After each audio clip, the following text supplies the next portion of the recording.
This is a distinct honor, once again, to introduce my friend, Simon Trautman. And I love this. Simon grew up in Lander, Wyoming, and he's got a pretty deep CV. He was a U.S. Navy corpsman. He has a BS in geology at Western Washington University, an MS in earth science from MSU. And Simon, I don't think this was the first time you came to Jackson, but I remember you coming to Jackson to present in our very first regional Avalanche conference out at the Wildlife Art Museum when you were presenting on your master's work on wet snow. And so Simons went on to work as an avalanche forecaster for Moonlight Basin, for the Ski Patrol, for the CAIC in Colorado, for the Sawtooth, for NWAC in the Northwest, and now he's the director of the National Avalanche Center. And if you asked him unofficially, perhaps, about what is his job, and I think it's a really large-scale version of herding cats between avalanche centers and the U.S. government. And so there's nobody better qualified to talk about avalanche forecasting at the regional scale. So great pleasure to introduce Simon.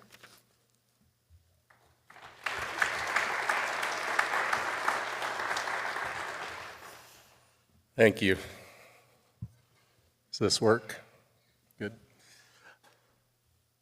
I would not put the U.S. government in the same category as cats. I like cats, at least from a distance.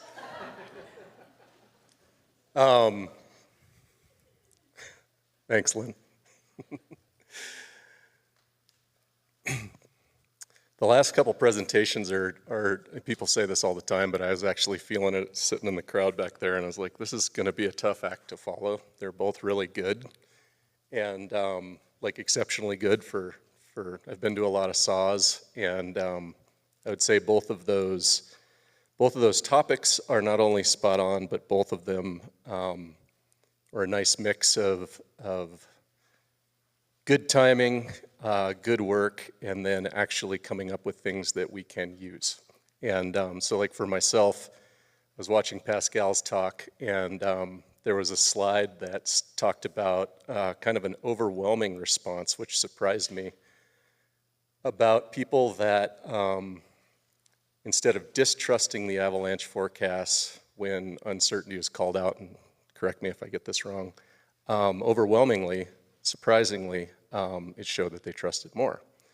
And that's really good for me to see. It's been a kind of an open question for the last couple of years, and seeing that slide honestly kind of made my day.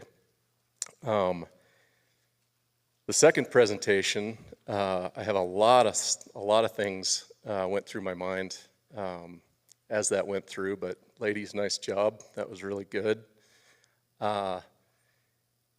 And there's so many things to comment on in that presentation and in that topic.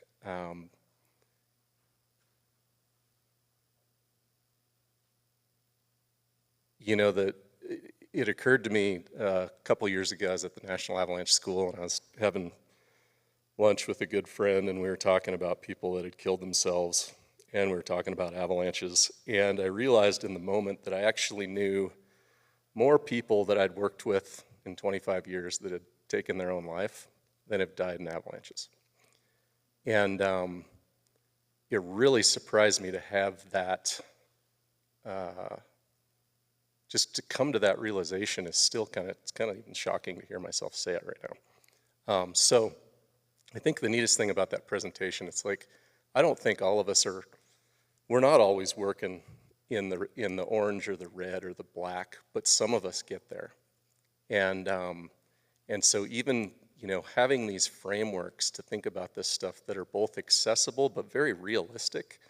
You know, something Ren said about generational change. really hit me. Like I'm in a spot where I've gone in the last couple of years from like considered myself a young person to all of a sudden I'm not sure what I am. I'm something else.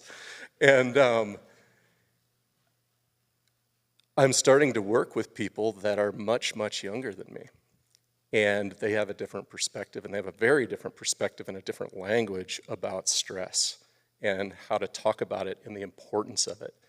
And so Ren calling that out, but then also saying that like we need to like combine our ability to be open and receptive with a really good work ethic, that really resonated with me. I think somehow like these jobs are hard and they're gonna be hard, and sometimes you just gotta work really hard and get through it. But that doesn't mean you can ignore or should ignore the things that are tearing us down. So anyway, thank you guys. It's really good. I hope you get something out of this. I suspect it's a step down.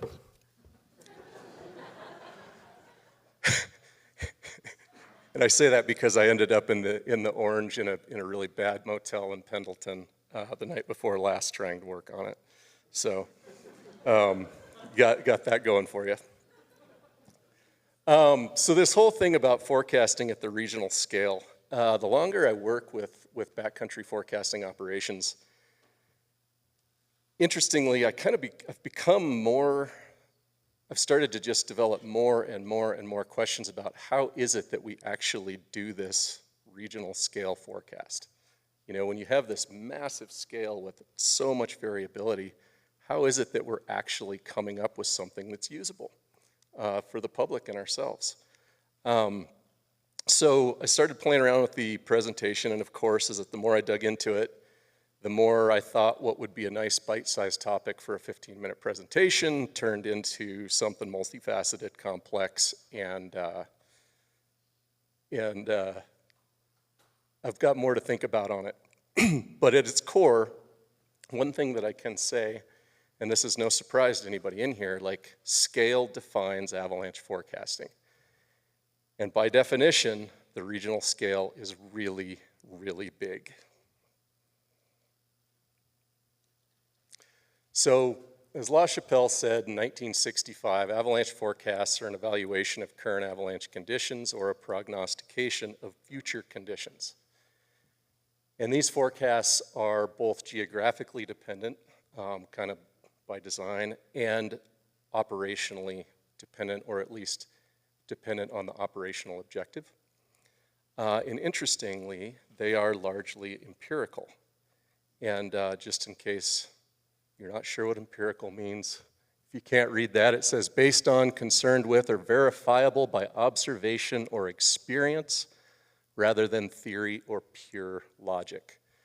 So these forecasts we do are more than just, it's more than just science, it's more than just modeling, it's also our own interpretation, our own experience, our own observations, and how we meld those things together and assess.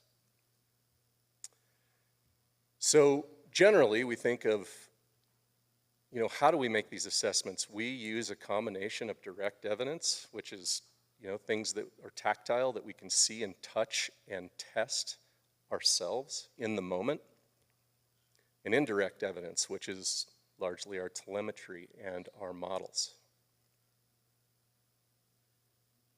And although we know that avalanche forecasters prioritize data differently, we also know there's a lot of similarities in the way that people arrive at their assessments. And one of the things that I think has really helped this whole group is the development of the conceptual model. And if you have really good and original questions on the conceptual model, ask Pascal, he's here. But you know, prior to this development of this, and more than the development, to kind of the adoption by the professional community, this community really struggled sometimes to communicate. We still do sometimes, but really struggled to communicate our methods, personal connection between experience and skill, and even our mental model for how we want to describe or communicate the conditions at hand. And so this was especially true when we were trying to collaborate or communicate in between or around other operations, or other types of avalanche jobs. And so the neat thing about the CMH is it gives us a qualitative way to consistently assess and communicate, and that is incredibly valuable in all ways, because if you can't communicate, right? Like, nowhere to go. So, if I understand the conceptual model correctly, it seems to me that scale is everything. It defines your whole mindset for how you go about answering these 4 questions. You know, what type of problem is it? Where are these problems in the terrain? How likely is it that an avalanche will occur or be triggered? How big is that avalanche going to be? Like, these fundamental things that we, honestly, we kind of take for granted now. And, you know, it's kind of like the last presentation. There was something right at the end about, you know, if you start doing something, the people that come in new are never going to know anything different. And in my career, we used to argue about these questions all the time and the order of them and whether they're the right questions, all this stuff. And now we just kind of take it for granted, like this little rubric that whoops, sorry, Don. Little rubric that we've got going here. At least where I work, we just use these every day. They've become ubiquitous. So, if scale's the primary factor, and I think that it is, you know, the questions, or I guess what I would say is scale's the primary factor. I believe that it is because the way you answer each of these questions is going to vary depending on the scale you're working at. Like, the methods that you're going to use to get to those answers is going to be a little bit different. And the certainty that you have about those answers is going to be a little bit different.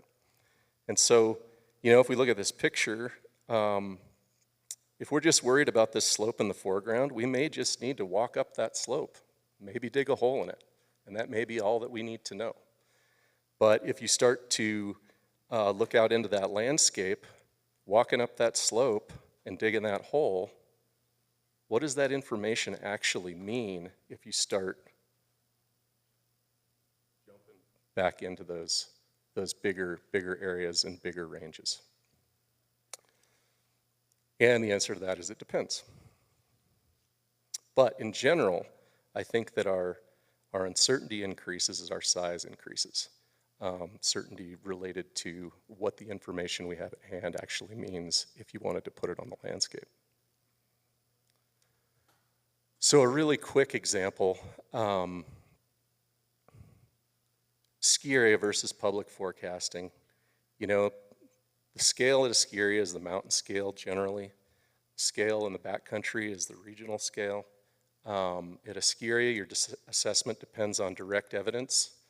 At least you have a lot of it, and so you can really figure out a way to, you can get out there, you can touch it, you can know. And your indirect evidence largely supports your operational decisions. And your objective, of course, is safe access for skiers and public. In the backcountry, we've got a regional scale, like I said, but the assessment's heavily reliant on indirect evidence or sparse and dated direct evidence.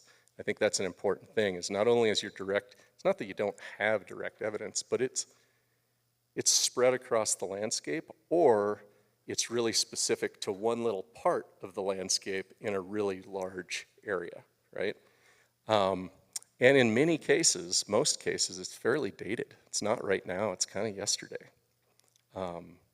And our objective is good information, which, what does that mean?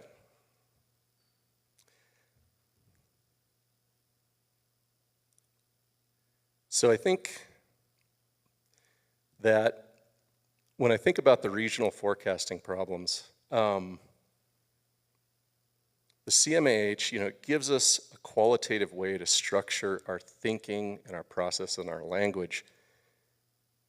And we can communicate between working in these scales, but it's not necessarily prescriptive in terms of answering these questions, especially at larger scales. So for today, I'm just going to focus on how you set the regional scale or zone size. And You know, if you look at the paper, the scale is this, or the regional scale is described as synoptic, you know, give or take 10,000 square kilometers, which is around a little over 3,500 square miles. They call this a typical public forecasting zone. And so, cool. Can we just set our zones at 3,500 square miles? Have we done that? How do we do that? How do we pick these zones? And so, if you kind of look around, it's super interesting. If you look at our regional zones between Canada and the United States, there's a ton of variability and variation. And to some degree, I would say most of those areas kind of fit within that kind of broad range as listed in the CMAH. But what's really interesting, if you start to deconstruct this stuff, is many, if not the majority, of these zones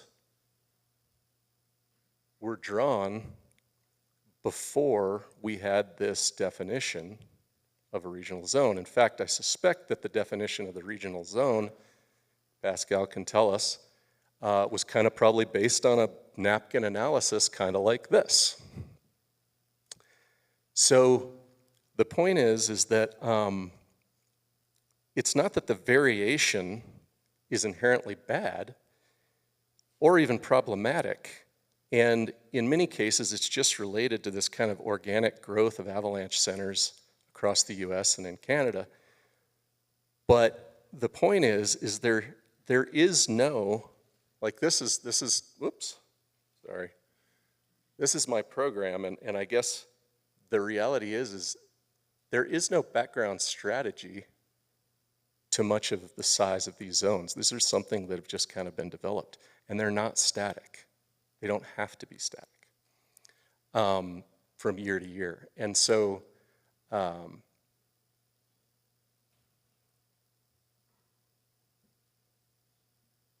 that's probably all I should say about that. So why does this matter? Back to the idea that scales everything in what we do. You know, zone size is fundamentally entwined with every aspect of operations, you know, whether it's drive time on field days, targeting observations, tracking public observations, managing weather stations, building new weather stations, trying to figure out how many weather stations you need, or even just sitting down and trying to assess the accuracy of your forecast, which it turns out is actually quite hard at a big scale. In a simple sense, the larger the zone, the more uncertainty we have, the harder it is. And so, you know, in just like a thought exercise, like if we have too small a zones, you know, we have limited resources. We're not even fully funded as a program, right? So if our zones are too small, we're not using our resources effectively. If our zones are too large, we either can't provide the detail that the public expects or needs or wants, or we're just going to be wildly inaccurate if we do try to provide the detail. So the goal is to figure out how to optimize these things. And there is a ton to talk about with this, and there's at least 3 ways I think that I can think of right now that people are like trying to deal with this problem. But in a really simple sense, I think we can think about our forecasts as, if we think about the forecasts and the conditions that are contained within a zone, we can kind of think about them in this like bell curve scenario. And so if you have the, you know, let's just call conditions or danger on the x-axis and the percentage on the y-axis, I keep hitting the wrong button. Dang it. So here, what we would have, if we had a really small zone, hypothetically, we'd have pretty good accuracy. Like most of our hazard or our danger or whatever condition we were talking about, we're going to have a high percentage of that terrain and a high percentage of that population in one spot. The larger we get, probably, arguably, we would end up with this broader curve. And so our goal is to optimize and try to find something where so basically what we're trying to do is find a size of an area that we can describe accurately enough to get to be pretty good. Like, we know at these large scales there's going to be variation out there, right? But we want to somehow try and get most of that variation in a tight thing. We don't want to go too tight because we know that, so for example, I'm not saying this very succinctly, but I think you could think of this one as Teton Pass. So like if we just had a zone that was the size of Teton Pass, we could forecast for that really well, right? If that's all we were doing, where you can ski to from the road. But that takes a lot of resources. And if that's all we were doing, what about the other zones behind it? What about the fact that people go all over the place and they don't just go to the pass? So anyway, without belaboring it, the goal is to optimize. And you know, there's really no prescription to doing this. Local realities weight decisions heavily. There is really interesting buy-in across the country, or kind of a static nature across the country, where it's like, well, this is what our zones have looked like for 30 years or for 10 years. Why would we change them? It's like, well, how did you arrive at that in the first place? Well, we're not sure how we arrived at that in the first place. So when I was at NWAC, that was what the zones looked like when I got there. And I started asking questions like this, and it's like, well, how did we draw these zones? Because what was happening is we'd start to forecast, and we just end up in these terrible loops where there's so much variation across these massive zones that we weren't sure what to talk about. And so what we did is we started trying to think through how could you start creating some heat maps and describing what it is that you're actually forecasting for. And so there's static factors like terrain and snowpack character and access. Snowpack's somewhat static, not really static, but there are patterns there. Access points are really important. And then there's more dynamic stuff like population and what that population is doing and the resources that you have and the user types and the engagement and the accident patterns. But the point is, you can put this stuff on maps and start looking at it. And when we did that, it was fascinating because largely what we were forecasting for are these hotspots. Like that's what I feel like we have pretty good access on, and what we know about. It's what we've seen, it's what we've touched, it's what the public has seen and touched. And the rest of those spaces, who knows? Right? And so it's not to say that those zones are drawn wrong. It's to say we don't really know outside of the hotspots. So based on that, that little exercise, we actually reduced, and I forgot to overlay the new one, but we reduced the zone size by almost 30% at that operation. And I don't think it was perfect. I still think it should be iterative. I think this is the kind of things, the more you learn, the more you can optimize. But the point is that there are ways that we can logic our way through this and do a better job, which leads to better forecasting, which leads to, better outcomes for the user.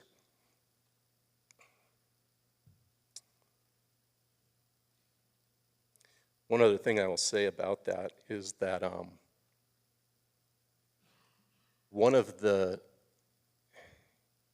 pros and cons to it, but one of the things that is really good about the way the Forest Service, like there's things we can improve about the government system, but the Forest Service centers have the ability and the purview to set their zone size. We're not mandated to forecast for every mountain range in the United States.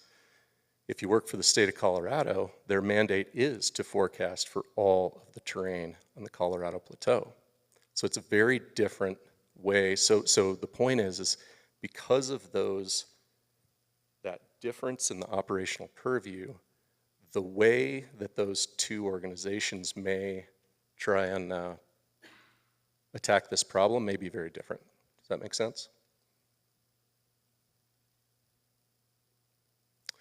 So basically, to wrap it all up, it takes a lot of little pictures to get to the big picture. And the best forecasters seem to be able to ingest a lot of information and then turn that information into a big picture, basically cartoon illustration of avalanche patterns in the landscape.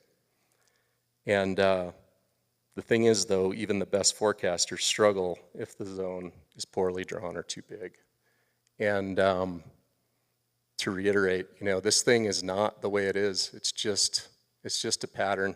It's an idea of a pattern on a landscape at a really large scale. And keeping that in mind, I think, is super important for all of us, and it's very important for the public to understand. Thanks.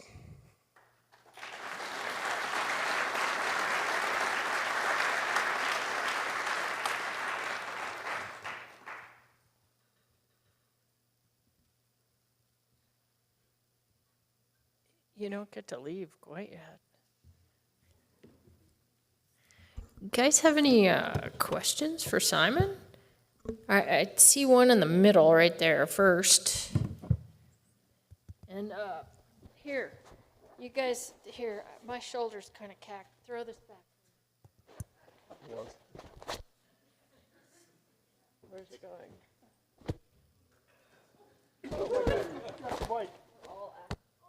To the face. Hi, my name is Liz. I have a question about the changing of the zones in Colorado, and if you had any part in that, and if you knew what contributing factors changed those zones, like orographics and things like that. No and no. Sorry. No, I wouldn't say, I would say I've party to that change, and I would say I'm well informed. I was not part of the decision. And I think the best way, or the way I'd feel comfortable describing it, is that they believe that, so what they've done is, they started out with 10 zones, historically. Actually, in the 70s, they had 3 zones, then they went to 10 zones. Now they're at a little over 100. And, but those are behind the scenes, and so what they believe that they can do is,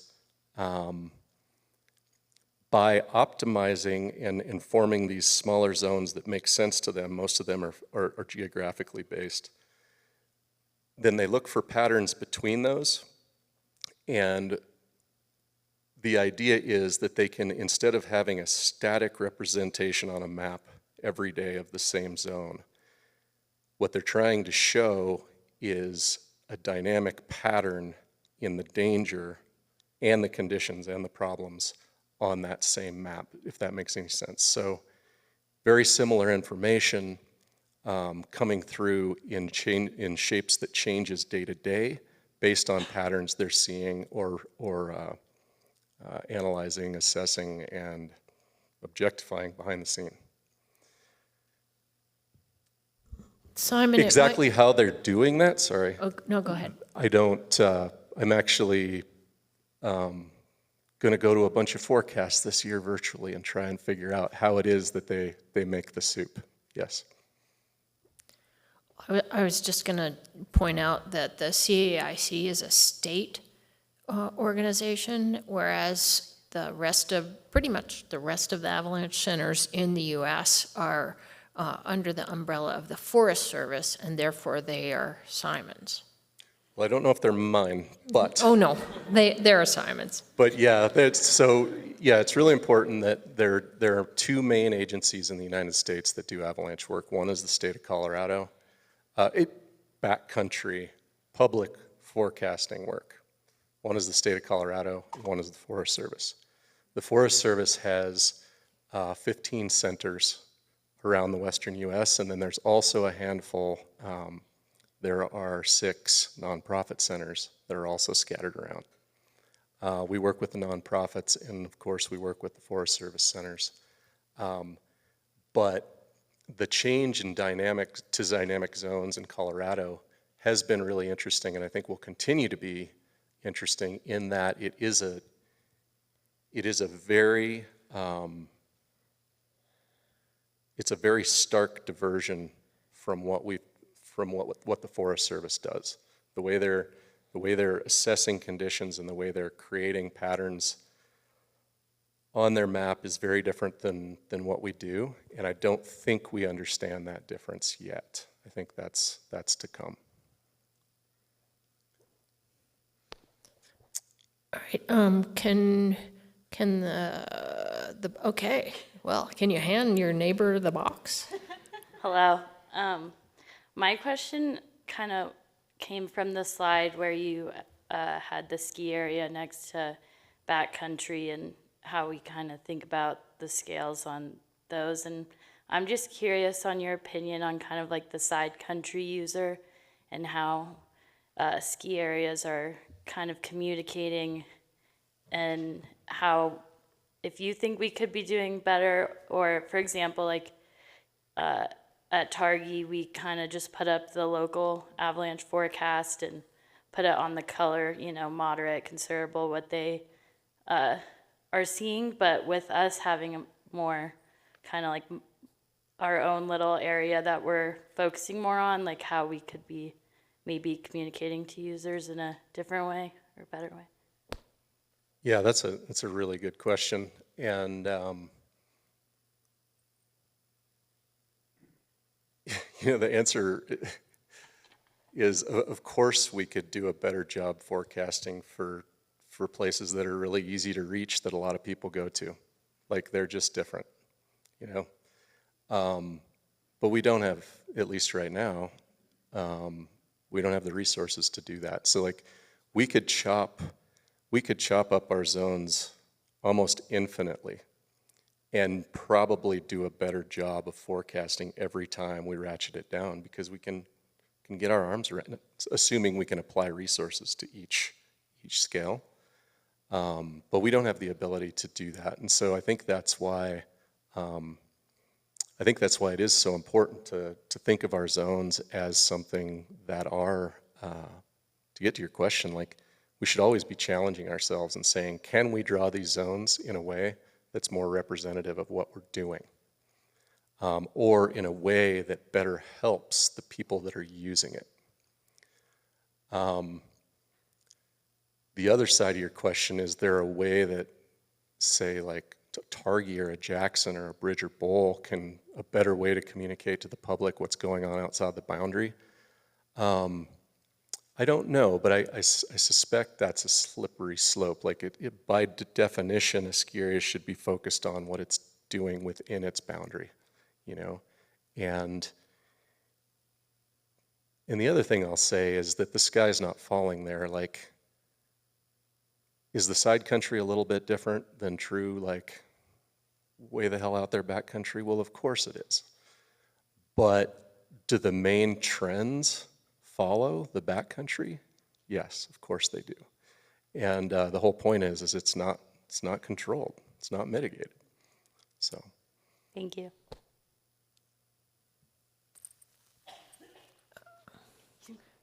We got room for one more, and then I want to get our next speaker up. Hi. Hi. My name's Gina. I live on the Teton Valley side, and I'm curious if you have any thoughts on how we can have a professional level forecast in our area, or if there's any plans to that go the next step from that OBS page that is offered. I do. And it's actually quite simple, but complicated in reality. The Forest Service needs a budget item to be able to create avalanche centers and or new zones in places that haven't been historically supported. And you know, the communities across the United States have shown that they are willing to step up and partner with the Forest Service to get this work done. Program-wide across the U.S., localities put in 60% of the money that it costs to run these programs. Forest Service puts in the other 40%, you know? And so the communities are stepping up, the communities are there. We've learned that we can organize these communities into something that helps these programs get started, but until the Forest Service figures out a way to allow us to create these programs without cannibalizing other recreational programs, it's very hard to get these things started. And so, as a government employee, I am not sitting here lobbying for anyone to give us more money. What I am saying is if you care about these things, frankly, it's just a resources game. It's the same question as the Targi question. Like, you have to have capital and human resources to do this work. It's real work. It doesn't do itself. It's not that hard, but it takes effort and takes diligence and takes commitment. I'm going to call it right Sweet. there. Thank you.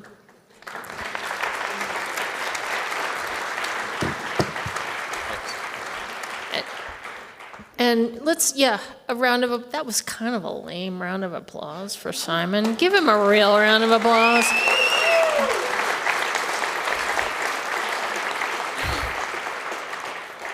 And I have a question for you, Frank Karras. Can somebody throw Frank the cube?